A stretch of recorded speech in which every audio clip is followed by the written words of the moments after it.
वादे के मुताबिक अब हम एक बहुत ही इंपॉर्टेंट टॉपिक लेके आए यूनिट नंबर 2 का, that is the theory of series LCR circuit. सबसे पहले हम सीरीज में जोड़ते हैं LCR को और देखते हैं कि उसकी क्या प्रॉपर्टीज़ आपके सामने कैसे कैसे उसकी प्रॉपर्टीज़ को हम लोग डिस्कस कर पाएंगे। हमने एक रजिस्टर लिया, एक इंडक्टर लिया, एक कैपेसिटर लिया, एक AC सोर्स लिया और आपस में सब कुछ सीरीज में जोड़ दिया। तो यहाँ वोल्टेज ड्रॉप VR है, यहाँ वोल्टेज ड्रॉप VL है, यहाँ वोल्टेज ड्रॉप VC है। ठीक है, ऐसी स्थिति में आप देख रहे हो ओम के लॉ से VR बराबर IR हो जाएगा, VL बराबर I टाइम उसका रिएक्टेंस XL है, VC बराबर I टाइम XC जो उसका रिएक्टेंस XC है, आपको मालूम है। अब अगर यहाँ पर वोल्टेज की बात करें, टोटल वोल्टेज का फॉर्मूला जो होगा वो हो जाएगा VR square plus VL minus VC square. ये दो इसलिए इस तरह से आपस में जुड़े हैं माइनस के साथ, क्योंकि इनके अंदर फेज का इशू होता है। ओम रजिस्टर में तो फेज का इशू होता नहीं, करंट वो सेम फेज में होते हैं, लेकिन जहां इंडक्टर में करंट लैग करती है वहीं कैपेसिटर में करंट लीड करती है। तो इन दोनों का जो ओवरऑल असर होता है उसकी वजह से VL और VL square plus VC square सीधे नहीं जुड़ते हैं, बल्कि यहाँ पर एक माइनस साइन के साथ आपस में ये सम अप होते हैं। तो अगर हम यहाँ पर रखें तो I को हम बाहर निकालेंगे तो I स्क्वायर R स्क्वायर है, I स्क्वायर ये XL minus XC square, I बाहर आ गया। तो इस अंडर रूट के अंदर आपके पास क्या बचा, R square plus XL minus XC का होल स्क्वायर। ये जो पूरा अंडर रूट के अंदर टर्म है इसको हम इम्पिडेंस कहते हैं। This is called the impedance. Impedance जिसमें X है भी है, जिसमें L भी है, C भी है, R भी, यानी LCR इम्पिडेंस का ओवरऑल रुकावट क्या है, ओवरऑल अपोजिशन क्या है करंट के फ्लो में, वो हमारे पास यहाँ पर दिख रहा है। तो this is the impedance. So impedance of LCR is Z is equal to this, ये याद रखना है, इम्पिडेंस है। अब अगर यहाँ फेज एंगल की बात करें, चूंकि यहाँ फेज एंगल कुछ बदलेगा ही है। अगर प्योर इंडक्टर होता तो करंट π/2 से लैग कर रही होती। अगर R के साथ L है तो उसमें आपके पास हाई एंगल से वो लैग करती है। लेकिन यहाँ पर तो L भी है, C भी है। C जिसमें एक बार करंट आगे है, एक L जिसमें करंट पीछे है। तो अब यहाँ पर जब ये दोनों एक साथ आ जाएंगे तो करंट क्या होगी, वो सेम फेज में हो जाएगी रजिस्टर की तरह से, या क्या होगा वो हमें समझना है। तो यहाँ पर जो फेज एंगल है आपका, वो फेज एंगल के फॉर्मूला ऐसे लिखा जाता है कि VL minus VC upon VR ओम के लॉ से हिसाब से। तो आई सब में कैंसिल हो जाएगा, XL minus XC by R आ जाएगा। अब जरा देखो बच्चों, यहाँ पर बहुत बड़ा इशू है कि जो tan phi है ये पॉजिटिव होगा निगेटिव होगा, ये इस बात पर डिपेंड करेगा कि XL बड़ा है या XC बड़ा है। अगर XL बड़ा है तो बड़े में से छोटा घटेगा तो पॉजिटिव आएगा, लेकिन अगर XC बड़ा हो गया तो ये वैल्यू निगेटिव आ जाएगी। तो यहाँ पर देखो phi में भी positive negative, it depends upon the term XL minus XC। अगर XL XC से बड़ा है, L मतलब जो आपका इंडक्टर है उसका रिएक्टेंस ज़्यादा है, तो उसका प्रभाव ज़्यादा है। तो XL अगर XC से ज़्यादा है उस स्थिति में क्या होगा, ये पूरा टर्म पॉजिटिव होगा, तो tan phi भी पॉजिटिव होगा। और tan phi पॉजिटिव होने का मतलब हमारा जो पूरा सर्किट है वो इंडक्टिव सर्किट की तरह से काम करेगा। तो हमारे सर्किट में R भी है, L भी है, C भी है। R का व्यवहार अलग है, L का व्यवहार अलग है, C का व्यवहार अलग है, लेकिन चूंकि L का रिएक्टेंस ज़्यादा है, L का प्रभाव ज़्यादा है, तो ऐसी स्थिति में क्या होगा, पूरा सर्किट का ओवरऑल बिहेवियर कुछ इंडक्टिव सर्किट की तरह से होगा। बिल्कुल प्योर इंडक्टिव सर्किट की तरह नहीं होगा, लेकिन कुछ इंडक्टिव सर्किट की तरह से होगा। बिल्कुल वैसा है जैसे एक सभा है, एक सभा में एक कोई X कम्युनिटी का है, कोई Y और Z कम्युनिटी इस तरह के हैं। अब उन X Y Z में जो सबसे प्रभावशाली होगा, जिसका ताकत सबसे ज़्यादा है, रुतबा जितना ज़्यादा होगा, तो वो तीन लोग गुट है, लेकिन उसमें निर्णय जो होंगे वो ऐसा लगेगा कि Y के ही ज़्यादा डोमिनेट कर रहे हैं। तो दूर से देखने पर लगेगा कि वो गुट जो है वो किसी एक सत्ता के हाथ में है, इस तरह का प्रभाव आपको दिखाई पड़ेगा। तो यहाँ पर LCR सर्किट जो है उसमें अगर XL ज़्यादा है XC से, तो वहाँ पर कुछ इंडक्टिव नेचर सर्किट का रहेगा। लेकिन दूसरी तरफ अगर XC बड़ा है, तो अगर XC बड़ा है, इस केस में XC बड़ा है तो निगेटिव वैल्यू हो जाएगी, तो phi की निगेटिव वैल्यू आ जाएगी। और ऐसी स्थिति में हमारा जो सर्किट है वो कैपेसिटिव सर्किट की तरह से काम करेगा। पावर फैक्टर की जहाँ बात करें तो R/Z होगा, और Z की वैल्यू आपके पास मालूम है। इफेक्टिव करंट की बात करें, ये बहुत खास बात है, ये बहुत ही खास चीज़ है। इस पर न्यूमेरिकल तो सीधे सीधे बनते ही हैं, साथ में आगे के लिए भी जरूरी है। I जो होता है वो V/Z है। अब Z यहाँ पर है, इस जगह पे देखो, यहाँ पर अगर XL माइनस XC अगर इसकी वैल्यू 0 हो जाए तो ये V/R हो जाएगा। I बराबर V/R बिल्कुल ओम के लॉ के हिसाब से फॉलो करना शुरू कर देगा। और इसकी 0 होने पर हमारा डिनोमिनेटर सबसे बड़ा होगा और सबसे हाँ, इसको जीरो हो, जैसे ये जीरो हो जाएगा तो क्या होगा, ये जो सबसे छोटी वैल्यू हो सकती है वो आ जाएगी। देखो अभी क्या है, अभी मान लो ये जीरो नहीं है, अगर जीरो नहीं तो यहाँ कोई ए टर्म जुड़ रहा है, आर स्क्वायर प्लस ए, अगर ए स्क्वायर अगर जुड़ रहा है तो आपका जो ये डिनोमिनेटर है ये कुछ बड़ा है और इसकी वजह से करंट की वैल्यू कुछ आ रही होगी। लेकिन अगर ये पूरी तरह से जीरो हो जाए तो अंडर रूट आर स्क्वायर मतलब आर हो जाएगा, जो कि छोटी वैल्यू हो जाएगी। और जब ये छोटा हो जाएगा डिनोमिनेटर तो जाहिर सी बात है आई की वैल्यू मैक्सिमम हो जाएगी। तो जो मैक्सिमम होगी वो हम इस टर्म को जीरो करके बना सकते हैं। तो आगे हम लोग बात करेंगे। तो हाल फिलहाल हमारे पास एक्सएल की वैल्यू हमने ओमेगा एल रख दी, एक्सी की वैल्यू 1/ओमेगा सी रख दी, तो ये आपके पास आ गया। अब जरा देखें यहाँ पर, अगर हमने यहाँ पर वोल्टेज इधर रखा, हमने करंट यहाँ रखा, अगर वोल्टेज यहाँ रखा तो ऐसी स्थिति में कैपेसिटर में ये है हमारा वोल्टेज करंट के रिस्पेक्ट में, और इंडक्टर में ये है वोल्टेज करंट के रिस्पेक्ट में। एक में वोल्टेज आगे है, एक में वोल्टेज पीछे है। लेकिन आप अब यहाँ पर हम वी एल माइनस वी सी निकाल सकते हैं। जैसे यहाँ देखा ना, वी एल माइनस वी सी निकाल सकते हैं। तो वी एल माइनस वी सी जो होगा वो ये लाइन दिखा रही है, तो ये वी आर है, ये वी एल माइनस वी सी है। पैरेललोग्राम लॉ से देखोगे तो ये हमारा वी हो जाएगा, जो कि आई जेड है, ये फाई की वैल्यू है। अगेन यहाँ पर वही दो केस हो सकते हैं, फाई की वैल्यू पॉजिटिव हो सकती है, फाई की वैल्यू निगेटिव हो सकती है। वो डिपेंड करेगा कि एक्सएल बड़ा है या एक्सी बड़ा है। यहाँ से अब अगर हमने इतना पढ़ लिया है तो हम एक चीज़ और पढ़ सकते हैं जिसको कहते हैं resonance in the LCR circuit. Resonance क्या होता है? आपने बेसिक मैकेनिक्स में रेजोनेंस की परिभाषा पढ़ी है। वेव के केस में क्या पढ़ा? रेजोनेंस। रेजोनेंस क्या होता है? जैसे किसी ऑब्जेक्ट की अपनी खुद की एक इनहेरेंट प्रॉपर्टी फ्रिक्वेंसी होती है, स्वाभाविक आवृत्ति होती है, नेचुरल फ्रिक्वेंसी होती है, और हम उसके ऊपर बाहर से एक फ्रिक्वेंसी लगा सकते हैं, फोर्स की फ्रिक्वेंसी होती है। तो जब किसी ऑब्जेक्ट की नेचुरल फ्रिक्वेंसी बाहर से लगने वाले फोर्स की फ्रिक्वेंसी से मैच कर जाती है तो उस ऑसिलेटर का, जिसकी फ्रिक्वेंसी नेचुरल फ्रिक्वेंसी आपको मालूम है, जिसके ऊपर आप लगा रहे हो, उस ऑसिलेटर के एम्पलीट्यूड बढ़ जाते हैं।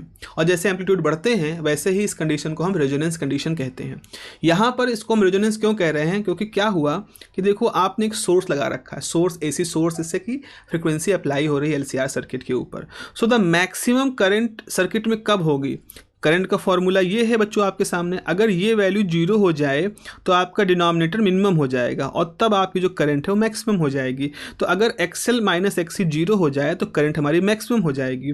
एक्सएल माइनस एक्सी जीरो होने पर करंट का मैक्सिमम हो जाना, यानी करंट को एकदम से ज़्यादा हो जाना, इसको हम रेजोनेंस कंडीशन कहते हैं। जैसे बाहर की फ्रिक्वेंसी फोर्स की नेचुरल फ्रिक्वेंसी से मैच कर जाए तो इसको हम रेजोनेंस इन द ऑसिलेटर कहते हैं। वैसे ही यहाँ पर है कि अगर किसी ऑब्जेक्ट, किसी बाहरी सर्किट जो आपने एसी सोर्स लगा रखा है, उसकी फ्रिक्वेंसी सर्किट के एलसीआर सर्किट के फ्रिक्वेंसी से मैच कर जाए, तो यानी कि एक्सएल एक्सी जीरो हो जाए या कह लो एक्सएल एक्सी के बराबर हो जाए, तो अगर ऐसा होगा तो हम इसे रेजोनेंट कंडीशन कहते हैं, रेजोनेंस कंडीशन कहते हैं। अब अगर आप ओमेगा एल ओमेगा सी को आपस में मैच करा दो तो आपके पास ओमेगा बराबर हो जाएगा 1/√LC। यहाँ से हम 2 पाई, ओमेगा बराबर 2 पाई एफ होता है, यहाँ हमने एफ के नीचे एक सुपर सबस्क्रिप्ट लगा रखा है, आर फॉर रेजोनेंस, तो 2 पाई एफ आर हो गया, 1/LC हो गया। तो फॉर एलसीआर अब यहाँ से हम रेजोनेंस फ्रिक्वेंसी, रेजोनेंट फ्रिक्वेंसी निकाल सकते हैं, एफ आर इक्वल 1/2 पाई √LC। ये रेजोनेंट फ्रिक्वेंसी यहाँ पर आ गई है। अब जरा ग्राफ के थ्रू देखो, अगर आप फ्रिक्वेंसी अप्लाई कर रहे हो, एक्स एक्सिस पे दिखा रहे हो, करंट को आप वाई एक्सिस पे दिखा रहे हो, तो आप देख रहे हो कि जब आपकी अप्लाइड फ्रिक्वेंसी, जो आपने एसी सोर्स से फ्रिक्वेंसी अप्लाई की, वो अप्लाई फ्रिक्वेंसी अगर रेजोनेंट फ्रिक्वेंसी से कम है तो आपकी सर्किट में करंट भी कम होगी।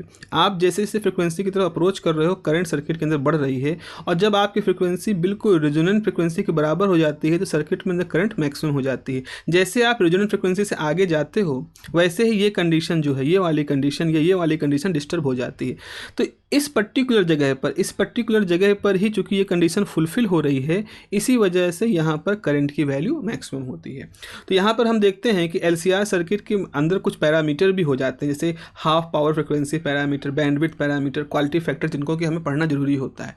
तो रेजोनेंस अगर आप समझ रहे हो तो रेजोनेंस मतलब एक ऐसी कंडीशन एलसीआर सर्किट में जब बाहरी फ्रिक्वेंसी उस एलसीआर सर्किट की नेचुरल फ्रिक्वेंसी जो कि रेजोनेंट फ्रिक्वेंसी से मैच कर जाए। अगर ऐसा हुआ तो सर्किट के अंदर एकदम से करंट बढ़ती है और मैक्सिमम हो जाती है, और इसी कंडीशन को रेजोनेंट कंडीशन कहते हैं। अब जरा देखते हैं, अब ये कुछ पैरामीटर्स हैं। ये पैरामीटर्स इसलिए हैं ताकि हम LCR सर्किट बनाएं तो हम कैसे बताएंगे दूसरे व्यक्ति को कि हमारा LCR सर्किट बहुत अच्छा है, कैसे बताएंगे कि बहुत अच्छा रेजोनेट करता है, कैसे बताएंगे कि उसके अंदर बहुत अच्छी सी उसका रिस्पॉन्स है फ्रिक्वेंसी के लिए। तो हमें कुछ पैरामीटर्स बताने पड़ेंगे। जैसे आप देखते हो ना, आप कोई इलेक्ट्रिकल अप्लायंस लेने जाते हो तो 3 स्टार 5 स्टार 2 स्टार देते हैं।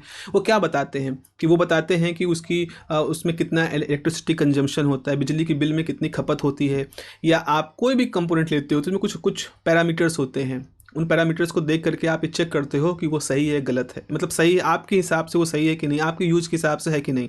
वैसे ही जब आप LCR सर्किट बनाते हो और उसको बेचना चाहते हो या किसी सर्किट को उसको देना चाहते हो कि भाई आप इसको यूज करो, तो आप कुछ बताओगे ना कि इस सर्किट के अंदर रेजोनेंट फ्रिक्वेंसी इतनी है, इसका रिस्पॉन्स ऐसा है, इसके अंदर ये डिसिपेशन है, इसके अंदर वो खूबियाँ हैं। तो उनको हम कुछ पैरामीटर्स के टर्म में डिफाइन करते हैं। वैसे ये पैरामीटर है half power frequency parameter, bandwidth parameter और क्वालिटी फैक्टर पैरामीटर। देखते हैं क्या है।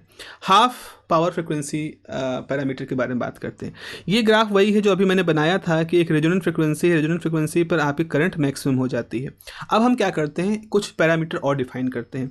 हम एक ऐसी फ्रिक्वेंसी को चुनते हैं जो FR से कम होती है, जो Imax/√2 है। अब मैथमेटिक्स के थ्रू ये वर्ड निकल के आया है Imax/√2, वहाँ से निकल के आया। जैसे हम लोग IRMS लेते थे तो Emax/√2 Imax/√2 लेते थे, वैसा ही कुछ है। तो करंट का √2 टाइम कहाँ पे हो रहा है, किसी फ्रिक्वेंसी F1 पे हो रहा है। F1 पे जो हमारी करंट है ये वो मैक्सिमम करंट का √2 टाइम है।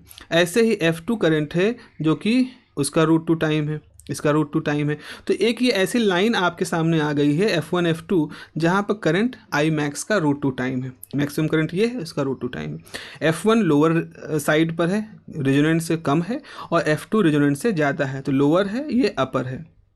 तो इस तरह से हमारे पास 2 फ्रिक्वेंसीज हमने और डिफाइन कर ली। FR के अलावा, रेजोनेंट के अलावा हमने एक डिफाइन कर ली है लोअर कट ऑफ फ्रिक्वेंसी, इसको कट ऑफ फ्रिक्वेंसी कहते हैं, और इसको अपर कट ऑफ फ्रिक्वेंसी कहते हैं।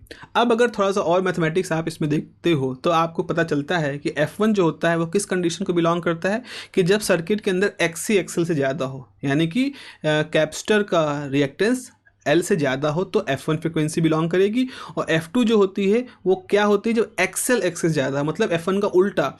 और इनके बीच में जो FR है वो कब होता है, जब XC और XL बराबर हो। तो इसका मतलब है कि ये दिखा रहा है कि XL XC बराबर है, ये दिखा रहा है कि XL बड़ा है XC से, और ये दिखा रहा है कि XL छोटा है XC से। तो 3 फ्रिक्वेंसी ही 3 कंडीशन को शो कर रही हैं।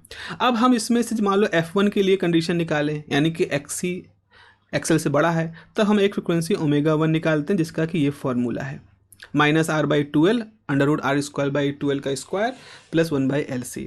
अगर हम दूसरी कंडीशन F2 के लिए लेते हैं कि XL बड़ा है XC से, तो आपके पास ω2 निकल के आता है। वो बिल्कुल ω1 जैसा होता है, बस फ़र्क इतना होता है, फ़र्क यहाँ पर माइनस की जगह पर प्लस आ जाता है।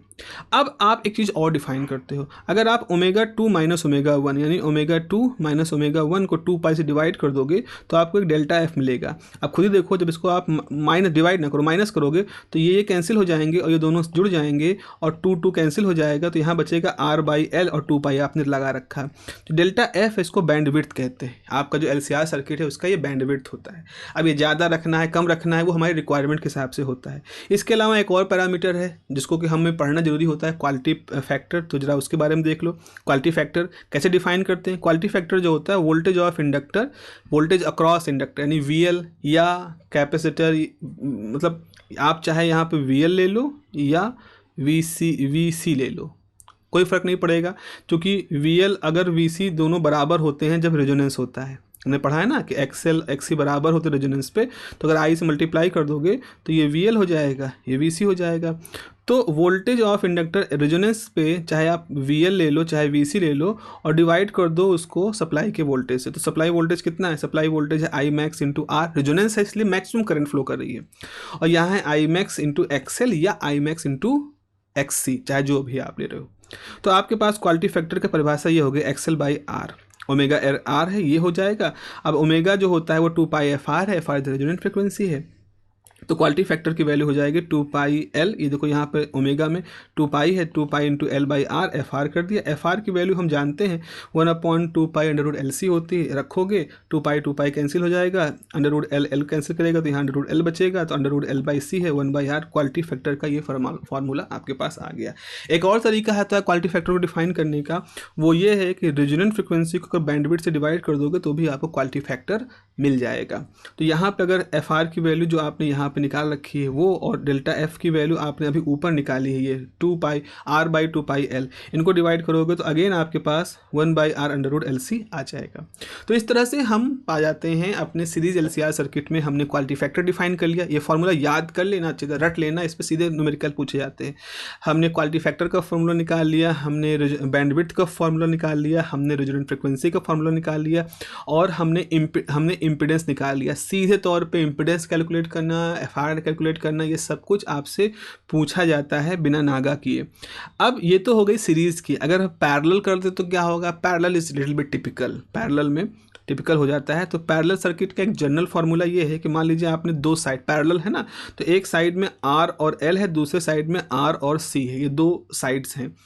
तो अगर हम इस पूरे को पूरी मैथमेटिक्स वगैरह करने के बाद अगर हम रेजोनेंट फ्रिक्वेंसी निकालते हैं तो फार्मूला होता है 1/2 पाई LC, जो कि सीरीज में भी होता है, लेकिन साथ ही साथ यहाँ पर ये अंडर रूट वाला फैक्टर और आ जाता है।